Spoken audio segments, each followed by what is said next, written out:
It's your boy E, man. I'm here today, flying a little solo, but as always, I am representing the homie Trinity. Today, we're going to do a little bit of sports talk with you guys, kind of give you a rundown of some of the things that have been going on. To say I'm a huge sports nut, it would be a severe understatement. I will watch anything that's on TV as long as it is competitive. I am that kind of guy. So when this original thought process came up of us actually doing the podcast, one of the things that we had discussed was me coming on and actually having an opportunity to speak to you guys and kind of do what I do. Like I said, big sports dude. I've always been a sports guy. It was just something that as a kid, man, Pop was in the Coast Guard, so whenever he came home, he was into sports, so he would always sit us down and we would always watch sports with him. So with that being said, we're going to go ahead and get right into it, man. Right now, we are into the NBA All-Star break, halfway through the season this year. It's been an interesting NBA year, man. Like, there's been a lot of different things going on. Of course, you got the big, huge blockbuster trades that have happened, LeBron, breaking the scoring record and things like that. But it's just one of these things where, like, right now is the time to kind of sit back and look back on exactly what's happened in the first half of the year. In the East, you have three teams that have kind of separated themselves a little bit from everybody else. You got the Celtics, which currently own the best record in the NBA. You have the Bucks right behind them, arguably the hottest team in the league right now. They're sitting on 12 consecutive wins, if I'm not mistaken, going into the All-Star break. And right now, they're only a half a game back of the Celtics. They did play each other earlier this week, and with none of their stars on the actual court itself, the Celtics actually gave them a run.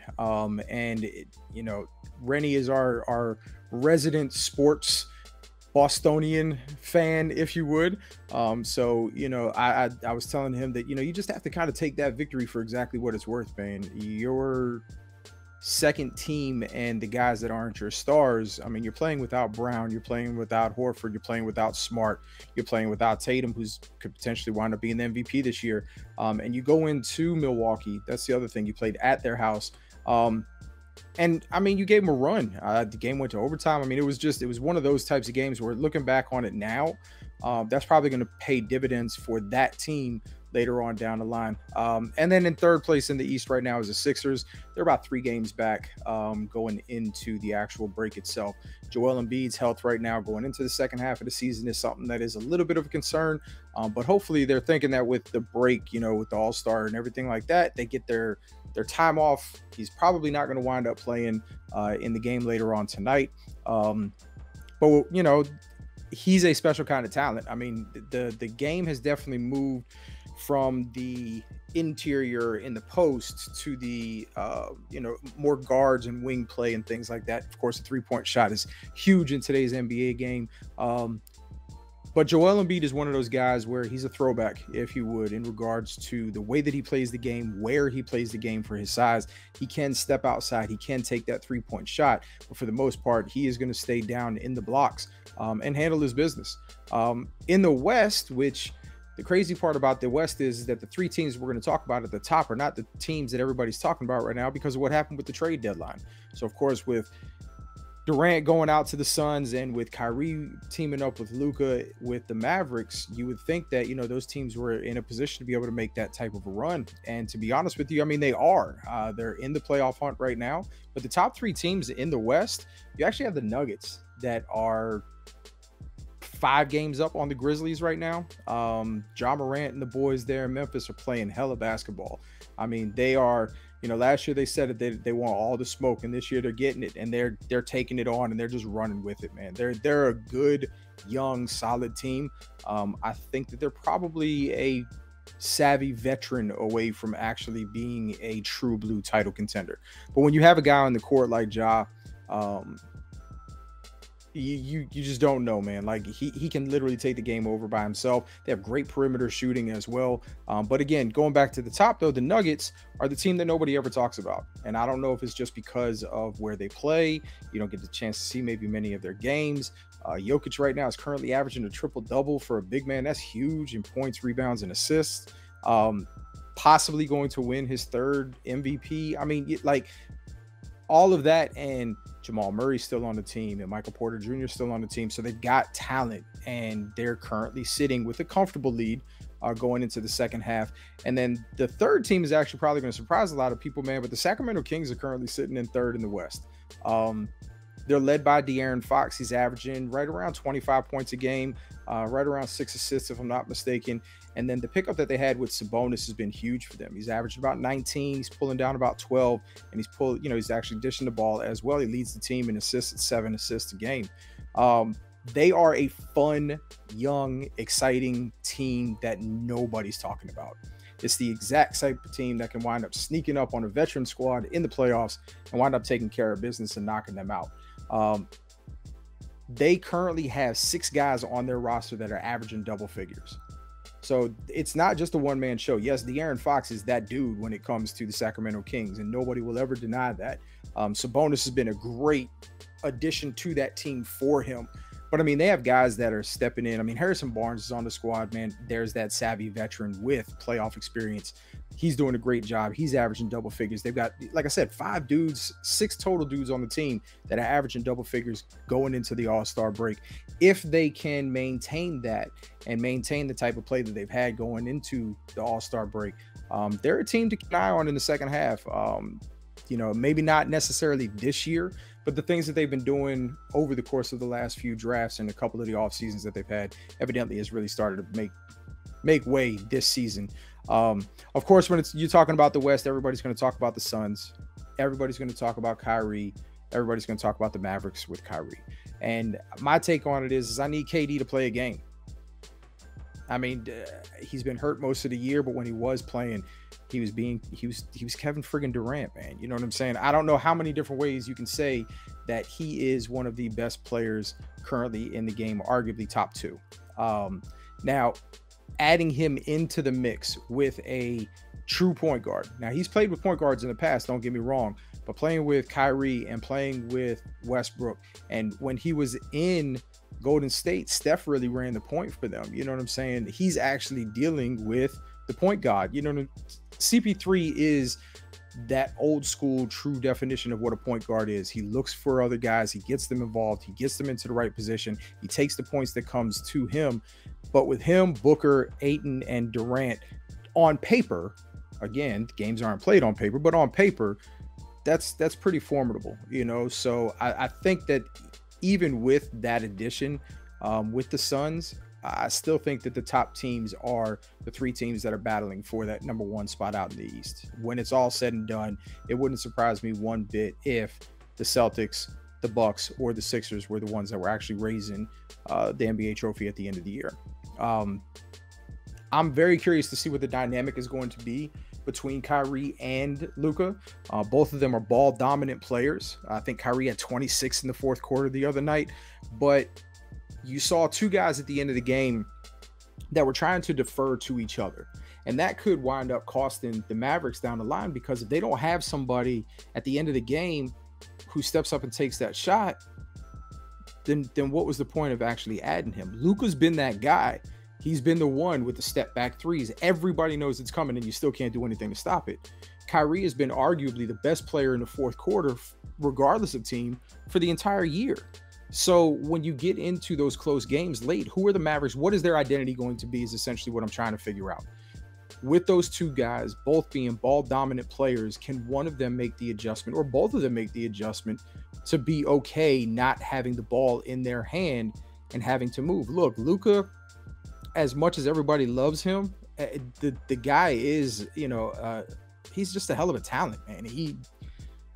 The way he sees the floor, the way that he brings the ball up, but his usage rate is through the roof. And it's because Dallas doesn't really have anybody. Well, now they do. And the problem is that the person that they went out and got basically plays the exact same position that he does. So they're going to be on the court together. So what is going to be the ultimate sacrifice that both of them make in order to be able to become a potential, NBA champion, or at least try to make a run in the Western Conference playoffs? So that's the stuff that, we're kind of looking forward to in the upcoming months. As far as the NBA, I'm curious to see what the new look Lakers are going to be like. I think that they did the right thing. They didn't go too young. they don't have anything left in regards to draft capital. I mean, they've given up pretty much anything and everything over the course of the last few years just to make a run while LeBron was actually still in his prime. So I was very curious to see they went out and got a guy like D'Angelo Russell, you know, and in one of his first couple of games, he drops 20 some odd points. So the pieces that they added work with what they already kind of had in place. Getting rid of Westbrook kind of weakens them on the second team, if you would. But the guys that they added, they're ball players, they're professional players, you know what I'm saying? And some of the guys are and know how to thrive in a role that's given to them. So I'm curious to see how that dynamic kind of plays out. Of course, everything with the Lakers is all just going to depend on whether or not LeBron and AD are healthy. God love AD, man. I wish that guy could just stay healthy for an entire season, man. But just based off of what he's done in the past, the problems that he's had in the past, being able to keep healthy, it wouldn't surprise me if they start making a push into the playoffs, unless they just make a hell of a run in the second half and they wind up pushing for that number 1 seed. It wouldn't surprise me at all if you wound up seeing if you wound up seeing AD getting more rest if they're not pushing for that spot. Once they get past that 7 and get into that 6 seed so that they're not playing in that play-in games, that's when I think that you'll kind of see that load management. But at the same time, you know, the guy just has not been able to stay on the court, man. And, you know, the old saying is the best type of ability is availability. And when he's on the court, he can be unstoppable with LeBron. And now you put in all those other pieces, but can he stay on the court is going to be the question. So the Lakers are an interesting topic, if you would, for the second half, because the pieces that they did add are guys that can help them in potentially making a run towards the championship. And, you know, LeBron's a lot like Tom Brady, to be honest with you. I mean, I hate to use that reference, but he's gotten to the point in his career right now where you just can't count him out. He just has to get into the tournament. Once he gets into the tournament, he turns into a completely and totally different player, you know, and he's already a hell of a player in the regular season. So that's just scary. So LeBron being on the Lakers, the additions that they made, can AD stay on the court? I mean, those are questions that we'll eventually find out the answers to. But for right now, I mean, that's kind of what you're looking at. The Nuggets, they're the most quiet 1 seed currently in the NBA. You know, I mean, I was surprised when I looked up the stats to see who the top 3 teams were. But in all fairness, most of the Grizzlies have been, for the most part, healthy. You know, they were missing Bane for a portion of the season this year. But they've had guys that have just kind of stepped into that role and they've taken on the mentality of their leader. I was a bigger fan of Morant coming out of college than I was Zion. I even told Rennie at one point in time, I said, look, Ren, I love the fact that everybody's talking about Zion coming to New York. I need us to get the number 2 pick because it will make it so much easier for us, because I personally felt as if Morant was going to be a better pro. When Zion's been on the floor, he's an all-star. He's unstoppable. But again, kind of like what we were saying with, you know, Anthony Davis, guy just can't stay healthy, man. And I don't know if it's just the way that he's built with the type of way that he plays. But I mean, he's dealing with a hamstring right now. Hamstring injuries just don't go away. They linger. You think you're okay, and then you run up and down the court one time and you re-aggravate it. And now you're at another 3 to 4 weeks. So the Pelicans were playing good ball too. That's the sad part about it. When he was on the court, him and Brandon Ingram down there with, you know, adding in the veteran CJ McCollum, they had a solid first half, and then just Ingram gets hurt and then Zion gets hurt, and it kind of fell off the rails from there. But Morant's healthy for the first half of the season. And they're, like I said, they're one of those teams, you know, the old adage, nobody wants to play them. That's going to be the Memphis Grizzlies in the playoffs. They got a little bit of taste of it last year, and I'm thinking that this year coming up, man, you'll see a different team, a different focus, if you would, once the playoffs actually hit. So with that being said, the next thing that we're actually going to kind of come up and talk about here is going to be the league that never sleeps. We are currently sitting in the NFL offseason. There have been a lot of moves since the Chiefs won the Super Bowl. They had their parade. Travis Kelce is hilarious. But there's been a lot of different things going on. You know, one of the biggest things that happened this week was Eric Bieniemy finally has moved on from Kansas City, but he didn't take a role as a head coach. I'm not understanding how that's the case. I don't get how there's other coordinators that are getting head coaching positions that don't have the resume that he does. Now, with that being said, I think him taking an offensive coordinator position with another team is going to prove to, hopefully, will prove to other GMs out there that, yes, Patrick Mahomes is that guy. He's that dude as far as the league is concerned, arguably off to the best start in NFL history for a quarterback. Cool.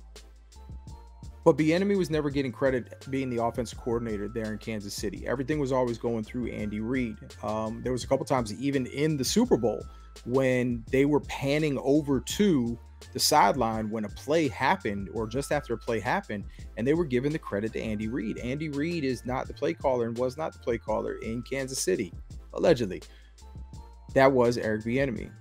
So if Eric Bieniemy is putting together a resume that has number one offense after number one offense after number one offense, and yes, granted, I understand he has Patrick Mahomes.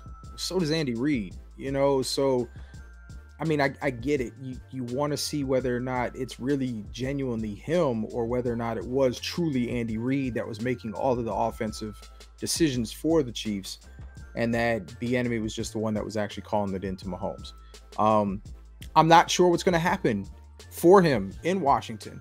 Washington is not currently in a position where they have a quarterback per se. Now, I like Sam Howell. I think that what he did at the end of the season last year warrants him an opportunity to be able to see whether or not he can be a number one in the NFL. And I think based off of what I've seen and what I've heard, that's what Ron Rivera is saying. He said that, he's good. They're going with Sam Howell. So I don't think they're in a position right now where one of those top quarterbacks in the draft coming up is going to fall to them. So running with the guy that you currently have on your roster, bringing in somebody like Bieniemy, I mean, it's a fresh start. And Bieniemy is going to be the guy because Ron Rivera is a defensive guy. So Bieniemy is going to have carte blanche in regards to the way that offense is run. Now, they have two really good wide receivers, possibly three, just depending on the way that Samuels winds up playing. But Jahan Dotson and McLaurin is probably one of the most slept on wide receivers in the entire league. For him to be able to put up the statistics that he's put up over the course of the last few years and not really have a quarterback, I'm from the 757 area. I remember Taylor Heineke playing up the road in Norfolk when he was at Old Dominion. I really do wish that they would give him an opportunity to be that guy and stop looking for somebody else. But it's a business, man. It's a business, and he doesn't have that flash, if you would, that some of these other quarterbacks have. Sam Howell had a hell of a season when he was at Carolina, hell of a career.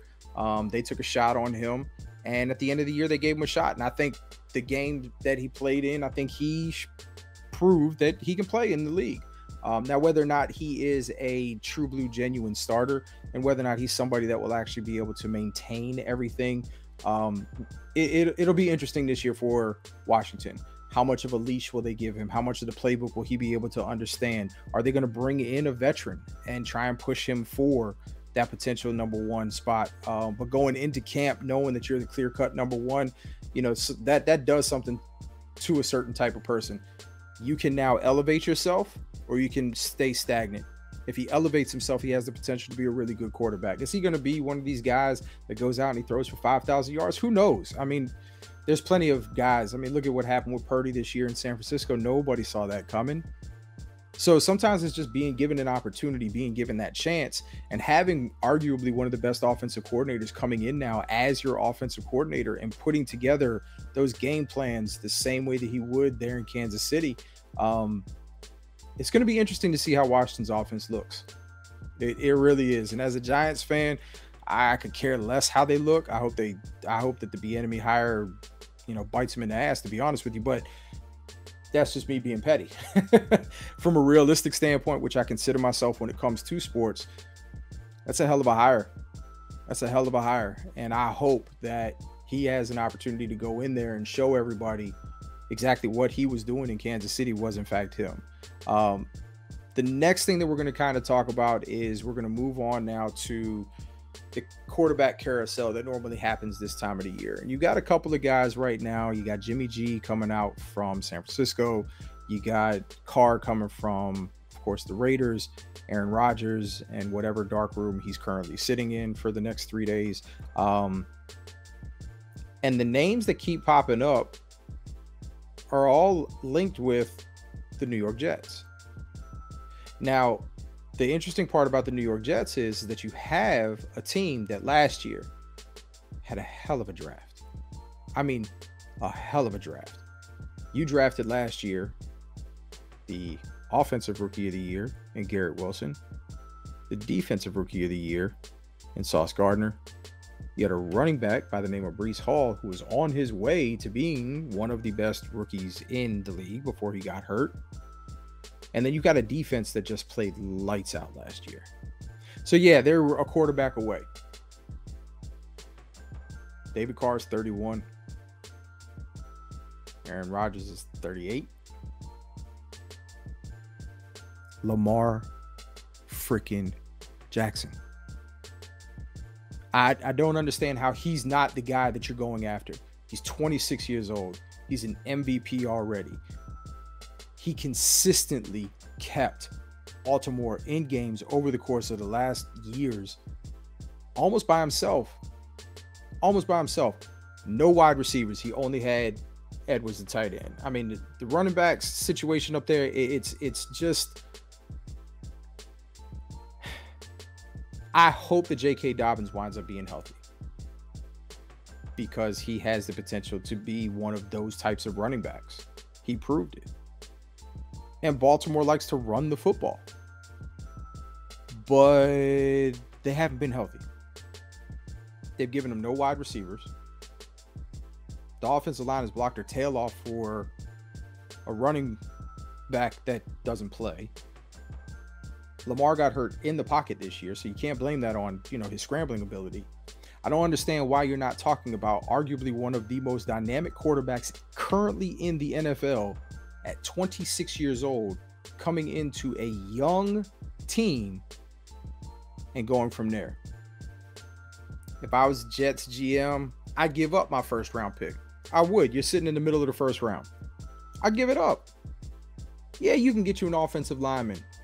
Who the hell is he blocking for? Or you can trade that pick and potentially go and get Rodgers? No. For what? Or you can trade that pick and you can go, wait, Lamar can come to us and not cost us anything? Now, I have a feeling that Baltimore's going to wind up putting the franchise tag on him, which means that compensation would go back. That's fine. It's Lamar Jackson. That's the move that you make. I understand that Aaron Rodgers is a top 5 quarterback potentially to ever play this game. I get it. Statistically. As far as the way that he handles and conducts himself inside of that building and what he portrays as himself to be in the media, can't get on board with it. I can't. The Jets' history of going and getting a Packers legend to come in and play quarterback didn't really end too well the last time they did it. I don't know if Aaron Rodgers can handle the New York media day in and day out, every single day in his face with a microphone. I just don't think that he can. I would really be curious to see what Lamar Jackson would look like in New York for the next few years with the squad that they currently have in place. It would be scary. The dude's just a stud. And I'm not taking anything away from anybody in the league that's a quarterback that has to go out and try and get the... That's not what I'm saying at all. All I'm saying is that when you give me the option of those guys, as far as the quarterbacks are concerned, that are currently available potentially for a signing, and we're just going to use the Jets, for example, because they're the one that everybody keeps talking about. Lamar Jackson is the answer to your question. Back up the Brinks truck, give him whatever guaranteed money that he wants. He's the answer. Now, I'll take another sidebar, though, with you on this one. And this is going to kind of come at you a little bit crazy. Everybody's been talking about how Chicago, with the number 1 pick, is willing to trade Justin Fields to go out and draft Bryce Young. That's who the Jets should have drafted years ago anyway. It should have never been a Zach Wilson conversation. The top 2 quarterbacks coming out in the draft that year was Trevor Lawrence and Justin Fields. And if you put their statistics from that final year up against one another, they're identical in regards to quarterback. The guy's proven that he can play. He's proven that he can play in the elements because Chicago had some games this year. But he's also proven that almost single-handedly he can beat you. Well, what do they keep saying? Get him weapons, get him weapons, get him weapons. So if you're the Chicago Bears and you're actually truly thinking about trading out of that number 1 pick, and I'm the New York Jets, and I could go out and potentially get the guy that I should have took to begin with, yeah, that's something that I have to consider. I don't think that you can put yourself in a position that you were in last year with the defense that you had last year and all of those guys coming back and those rookies now having a full offseason in your building, getting readjusted to the NFL life. A lot of those guys hit a wall last year. They're not going to hit that wall this year, hopefully.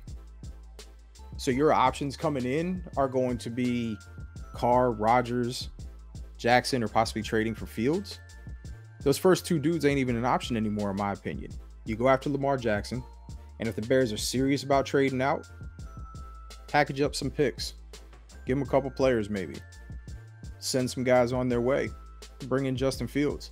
It's who you should have drafted with the number 2 pick to begin with. As we come up on the middle of February, that also means that Major League Baseball is getting ready to start up. Now, we're not going to dive in deep to anything today. Pitchers and catchers have reported. We will actually do a MLB preview show, if you would. I think we're going to actually break up the divisions and kind of look at the divisions and kind of break everything down for you guys. So we'll kind of save that. But I am excited because one of my favorite things in regards to baseball is actually returning this year. We will actually start off the season this year with the World Baseball Classic. And if you didn't get a chance to actually watch it the last time around, I would recommend you tuning in for it. The games were phenomenal the last time that they were played. They were exciting. The atmosphere and the crowd and everything like that, man. It was a dope experience to see. Not a lot of people nowadays watch baseball. They say that it's boring. They say that, well, in the World Baseball Classic, they allowed them to show a little bit more of their personalities. There's bat flips and they're talking trash and all this other kind of stuff. And it's a fun setting to watch the game of baseball in. It really, really is. I would tell anybody that is a baseball fan, make sure that you set everything up so that you know when it's coming on. But at the same time and in the same breath, if you're not a baseball fan and you're looking just to try and get a kickoff to it, I mean, I'm not going to sit here and lie to you. Hell, I've already started watching college baseball. It's on. There's some good teams. Granted, some of these guys that get drafted, you probably won't see them for 2 or 3 years while they make their way up through the minors. But there's some talent out there, man. And just the way that they play the game. This is going to be my shameless plug of the week, if you would, in regards to collegiate athletics. The way that you have a bunch of young men and young women that put themselves on the line week in and week out to represent the name on the front of the jersey and not the name on the back of the jersey is one of my personal favorite things in regards to collegiate athletics. They literally play for their community, for their school, for their student body. You know, as a coach, I always tell our guys in the hallways, you're going to hear we a lot when you're winning. You're going to hear you a lot when you're losing. You know, when you win, the whole campus wins. We played our tail off on Friday night. We looked great. We won a regional championship. We made it to the Final Four. When your team isn't doing too hot, it's you. Man, you guys are having a rough year this year. So there's a lot of people that play collegiate athletics that'll never play pro sports. They play those times that they have while they're in school. And so for some of those folks that are out there, like I said, male and female alike, they play with every ounce of their heart. They play in front of nobody. They'll play in front of everybody. But every ounce of their heart goes into what they do day in and day out, week in and week out, game in and game out. And like I said, it's all about the name that's on the front of the jersey for them. Because up until recently, the name on the back of the jersey didn't mean anything. They couldn't make any money off of it. So I would tell you that if you have an opportunity, man, college baseball has started up. College basketball season is ramping up right now. We're getting into, you're starting to hear all of the, first 4 in, first 4 outs from Joe Lunardi over on ESPN. And bracket challenges will be up on us before we know it. But man, just, there's so many games on over the course of the week that you can actually get. If you got ESPN Plus, you can watch literally whatever you want to watch anyway. Man, turn the games on, man. Show them support. They'll never know whether you did or if you didn't. But if you just want to kind of sit back and you want to watch people play for one another, you know what I'm saying? Not necessarily worry about the paycheck, or something like that. Collegiate athletics has always been one of my favorite things to watch on TV. The last thing, or one of the last things we're going to talk about here, is the XFL. It's an 8-man league. Teams are kind of spread out across the United States. You have a sprinkling of former NFL players in there, or big name collegiate guys that just never got their shot in the league. And I'm not gonna lie to you, I mean, for the most part, the first weekend so far, I mean, I watched the games on Saturday night. There's 2 games on today, Sunday. It was interesting. Like the kickoff threw me completely and totally for a loop. As somebody who, basically has been involved in football since I was in 4th grade, seeing the guys like already down the field and everything like that. I mean, that was unique, So I like the access that you're actually granted though in the XFL. There's microphones on the offensive coordinator, the head coach. You're hearing the play calls going into the quarterback. You're hearing the quarter. It's really, really neat, man, the way that they've actually taken a game that we all know and love, made a couple of adjustments, and just put it out there. I really hope that it winds up panning out. I've always thought that there's a lot of talent that leaves us and goes to Canada. And yes, I do watch CFL football as well, but they leave and they go to Canada, and then they have fantastic careers in Canada. And there's nothing wrong with that. But I would like to see it here. There's so many people, man, that wind up not being given an opportunity. And to have a secondary league, the NFL is one of those leagues that doesn't have a minor league system. There isn't a G League. There isn't the joke has always been that the NFL's minor league system is college football. You got 120 some odd college football teams. You only got 32 NFL teams. So it's very hard for me to sit here and say that that's a legit farm system when a lot of those guys are never, ever going to be given that opportunity to be brought up in your program, to be progressed through your system and things like that. So I think this is good for the overall product of what the NFL is. I don't think you'll never have anything that'll ever compete with the NFL in regards to talent, in regards to, I mean, it's a money-making machine. Everybody knows that, but I do think that I think it's time that there's another option for young guys to be able to, get stuff on film, if you would. Give them another opportunity. Last night's games, one of them was a blowout. I want to say it was the Roughnecks beat the Guardians 33-12. They had 7 sacks on the night, and traditionally when you talk about football, defenses tend to be ahead of the curve. Offenses catch up, if you would. So when you have teams that wind up coming in and doing their thing, what you wind up seeing is defenses normally click first before those offensives do. In the first game of the day, though, the Renegades wound up beating the Vipers. First half was kind of tough. Vipers came out and really jumped on them. But I'm going to be honest with you, man. In the second half, it was a defensive thing. They had 2 pick sixes, and with 8 seconds left, they stopped a 2-point conversion that could have potentially tied the game. So it was an exciting game. It was fun to watch. I'm really looking forward to the 2 games that they have on today. They're with ESPN this time around. So I know the last time the XFL came out, you never knew when they were going to play. So it was tough to really try and tune in and see what was going on.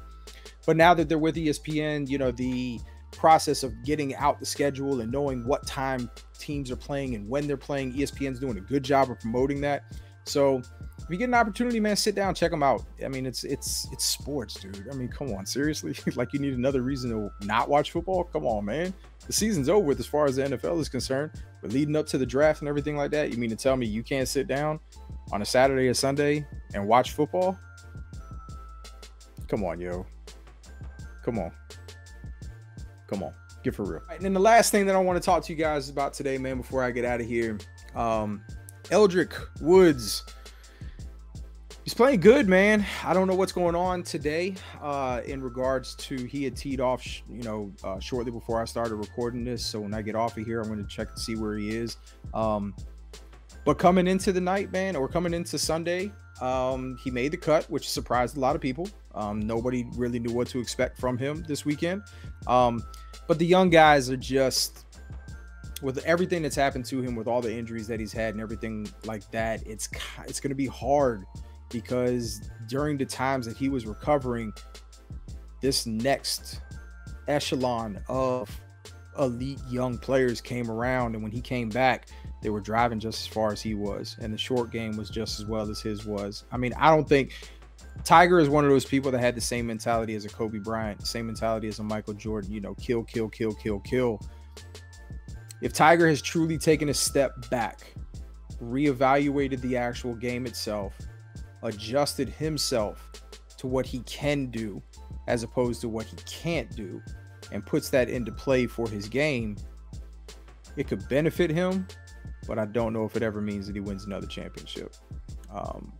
He did well, though. I mean, he shot a 4 under 67 yesterday, but you got guys that are sitting at 14 under.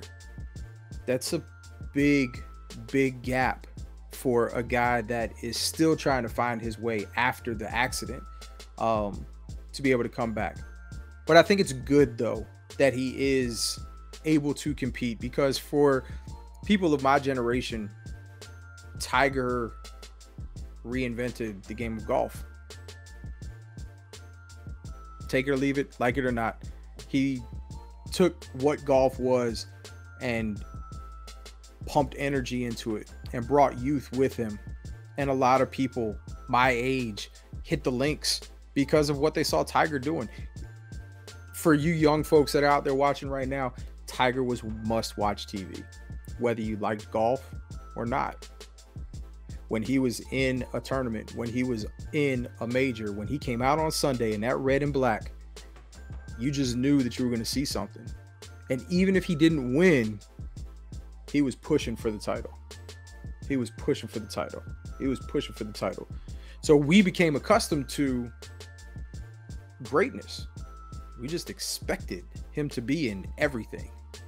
And then everything that's happened to him over the course of the last few years, and then of course with the accident that wound up happening, and for the simple fact that this man is able to walk, let alone pick up a stick and swing it, is, I mean, it's a blessing in and of itself, and I hope he realizes that. But he's also taking a step back now, if you notice. Charlie, his son, arguably right now is actually more famous with young golfers than he is, because he's going to be that next dude when it's his time, when it's his turn. He plays the game just like his father does.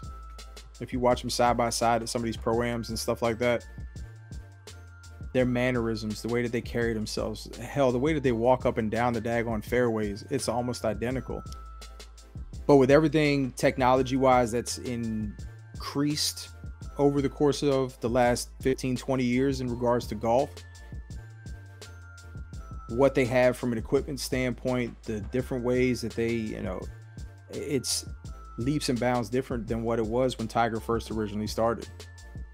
And with that being said, the fact that he can still go out right now, despite everything that has happened to him, the spinal fusions and the back surgeries, the leg that almost needed to be amputated, and for him to be able to walk up and down the fairway, I don't care if Tiger ever wins another tournament. And yes, he has had some stuff that happened to him in the past, turned a lot of people off from him. I get that. But just from a humanity standpoint, the simple fact that he's able to get out there and do something that he's passionate about, do something that he once was the greatest at, and just for him to be able to compete at this point in time, I think that's a plus.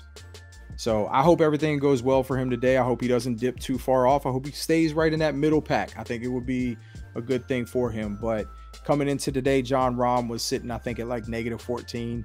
Tiger was sitting at like -5. It's too big of a gap. And these young guys out here nowadays, man, with the way that they swing that club, I don't know. I'm not anticipating being done with you guys and then jumping on the TV and seeing where he's at.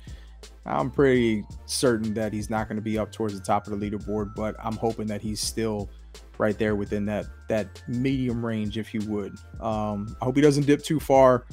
I hope he gains some strokes, but at the same time, in the same breath, that's just too big of a lead for him to overcome at this point in time in his career. So, all right, that is going to do it for your sports review from the Homie Trinity. As always, follow us on all of our social media, on Twitter, Instagram, and as always, man, hit the like button, subscribe, comment, let us know what you think. Tell me what I can do better the next time around. Tell me what you want me to talk about, and then we'll go from there. Hope you guys enjoy your weekend, man. As always, appreciate y'all. Peace.